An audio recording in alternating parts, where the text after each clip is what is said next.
So hello YouTube viewers, welcome back. It's Emily5 here. Thank you for my new subscribers, old subscribers and viewers. Today I have a special guest. It's my sister DA. Say hey. Hi. And today she's gonna discuss her experience at the braiding shop. We're not gonna say no names. Some of you noticed that I took some videos down, and we're gonna explain that in a minute. That's why I have her here. So DA, how you feeling? I'm a little perturbed, to say the least. All right. And yeah. So can you tell us about your experience at the braiding shop? Yes. And we're not gonna say no name. Just we're gonna leave it at that. Braiding shop. Period. Point blank. All right. Okay. So I needed to get my hair braided. I saw your pictures because you emailed me the pictures of your braids. Yeah. So I liked the work that they did, and I decided to get my hair braided at the same place. So I called them and I made an appointment. When do you make the appointment? Last Monday. Okay, last Monday. And I made the appointment for Thursday because that was my day off. Okay. And she told me that she had the availability on Thursday. I asked her, what time do you open? She said between 9 and 9:30. Okay. She gave me the address. We discussed the price over the phone, which was $160. Okay. I agreed to the price. Okay. She told me that 2 people were going to be working on my hair. I've had my hair braided before, so I can tell, I knew how long they would take with 2 people. Okay. So I was expecting to be all day. I knew it's an all day process. Okay, so let me get this straight, okay? So you call ahead of time, you call on Monday, and the appointment was on Thursday. And what the information that she tell you was that she opened at 9:30, or she was going to be there at 9:30? Between 9 and 9:30. Between 9 and 9:30, okay. Continue. So what happened when you got to the shop? I got to the shop on Thursday. Don't get nervous, baby. Go ahead. She wasn't there at 9, but I remember she said between 9 and 9:30, so I found the place after looking for a while. I found it. I arrived there at 9, and I waited for her. It was like 9:20. I was talking to you on the phone. Okay, yeah. I decided to call her just to let her know that I was here, just in case she forgot. You know, you gotta give benefit of the doubt. So I called her at 9:20. She says, "Oh, I'm on my way." So I'm like, "Okay, perfect." So I'm waiting for her. She finally gets there around 9:30. And she says, she gets out of the car, I get out of the car, I grab all my stuff, I have some books and some stuff that I have, because I know I have to be there all day long. Yeah, because you like to be entertained with books or headphones, etc. Yeah. So I grab my whole, my bags, and I get out of the car. Immediately after I get out of the car, before even saying hi or anything, she says, "Let me explain something to you. Okay. The shop is closed. We have a problem with the landlord," she mentioned. Okay, I'm sorry to interrupt you. Do you know what kind of problem she had with the landlord? No, I don't know what kind of problem she had with the landlord. I did not really ask what kind of problem she had with the landlord, because that's her business. I wouldn't like anybody talking to me and asking me what kind of problems I have with my bank or with my collectors. Whatever it is, that's her problem. All right. But she's explaining, because you gave me the address. You told me to be there at one time. I'm there. I'm compliant. I have the money. I'm willing and able. I'm a customer. I arrived to the location described, and the shop is closed. Okay, so continue from there. So yeah, she told you that they have an inconvenience, so they have a problem with the shop. We walk towards the shop. Okay. She puts in the key. The key goes in, but it doesn't open. Okay, well. She said, you see, the landlord changed the locks on us, and we can't work here. But you see inside, all of our belongings are inside, and there were some pictures of them. It's her and her sisters. It's like a family business, and there's some pictures of them there, and there's some blow dryers, etc. Their whole work, the whole tools, etc. Everything was in there. So I'm like, okay. In my mind, this was in a matter of seconds. So in my mind, I'm like, okay, so why are you even telling me this? What am I doing here? So she's like, I have a solution for you. Before I was speechless. I didn't say anything up until the end. She says really quickly, I have a solution for you. We can go to my sister's house and get. Why are you laughing? I'm laughing because I already kind of know what you're gonna say. But go ahead. Go ahead. Let's go to my sister's house and get it done there. Me and my sister can braid the hair for you. Let's go to my sister's house. It's right here. It's right here in this road. Okay. Quickly, and I'm like, okay, that's fine. We can do it. Why I agreed to that, before you ask, because I know where you're coming from. Yeah. I was desperate. I needed the braids. I had an event that I had to go.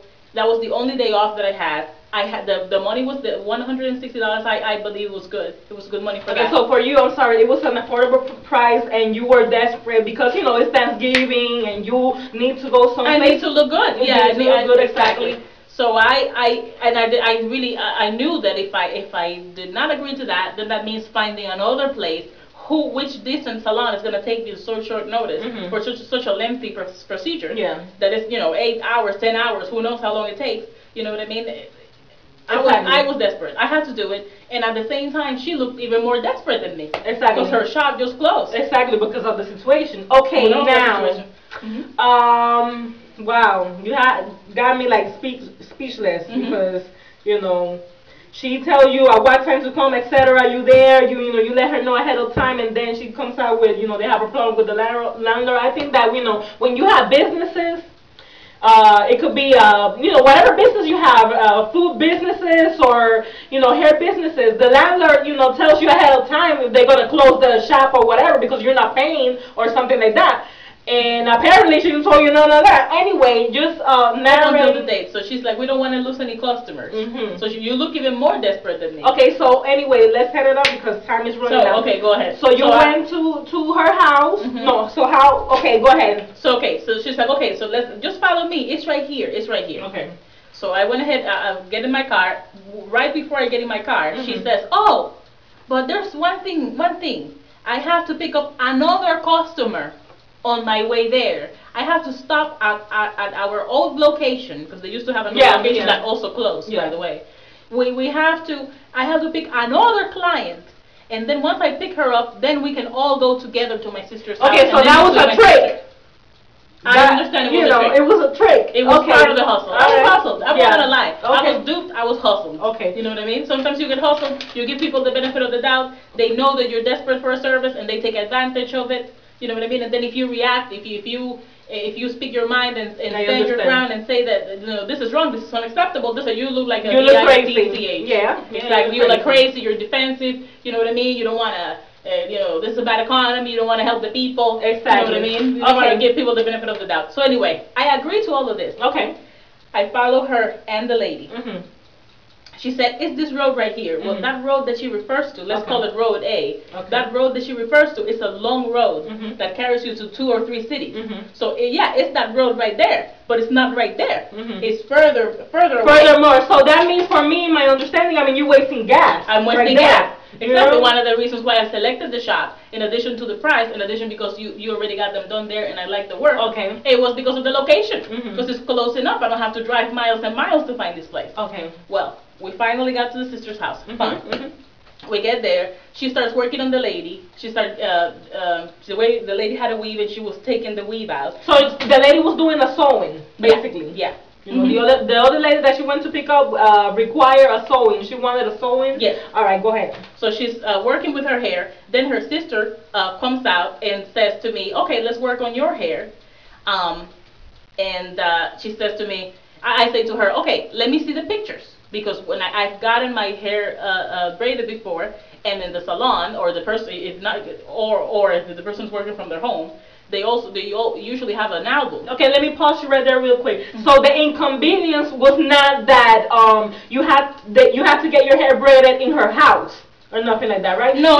Okay. I have my hair braided before at other people's houses. Okay. Before I moved, I used to live in Florida. Yeah. And I used to have friends that braided at their houses. Okay.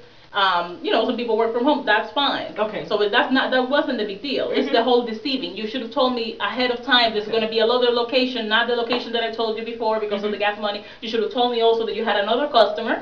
You know what I mean? Because that is more time that I have to wait. You told me 2 people were going to work on my hair, not 1. So I'm thinking one thing is another. It was just complete incompetence. Okay, go ahead. Continue. But I continued. I sat there. I asked her, do you have any pictures? No pictures, because the pictures are locked in the shop as well with with everything else. I'm like, okay. So the only thing I can think of is let me explain then what I want. Let me try to explain it because these people do not speak English, do not speak Spanish, which is the only 2 languages I know. I'm not gonna say what language they speak because it's irrelevant to what I'm trying to say. It's completely irrelevant. But the point I'm trying to make is that the language barrier is there. There's a language barrier. So I'm trying to explain to you. For both of the people, for the stylist supposedly, and for you. There's a language barrier. Because yeah, it's a lack of language. Exactly. Because English is not your first language, and English is not their first language. Okay, go ahead. Exactly. So but at the same time, you give the benefit of the doubt, because there was a point in my life when I did not speak English. Exactly. And it's very frustrating. You try to get ahead and try to get a job when you don't speak the language of the country. So I'm trying to explain to her, okay, my sister got her hair braided. I saw her video on YouTube. She remembered right away. 75. She remembered right away it was you. Said, oh, you guys look alike, and we started talking about that. So I said, I like what my sister had done. However, I do not like small braids. I like a medium size. I do not like micro. No micro. No micro. I said it several times. And I even made a sign like this of how big I wanted the braids. Can you show us the hair, please, before we... Yeah. This is micro, people. Right there. This is micro. Okay, go ahead. I got to put this back because I'm embarrassed. Okay. So, finally, so she starts doing the braids in the back of my hair. One of them, I don't know which one, had a toddler, a 2-year-old kid. The baby starts playing with me. You start playing with the baby. This was my bad. I got distracted. The baby started looking at my purse. He was just playing around. It wasn't his fault. You know what I mean? So I started, try to get the purse away from him. You know, I was playing with him, and I completely got distracted. By the time that I looked at the braids, they were micro. Okay.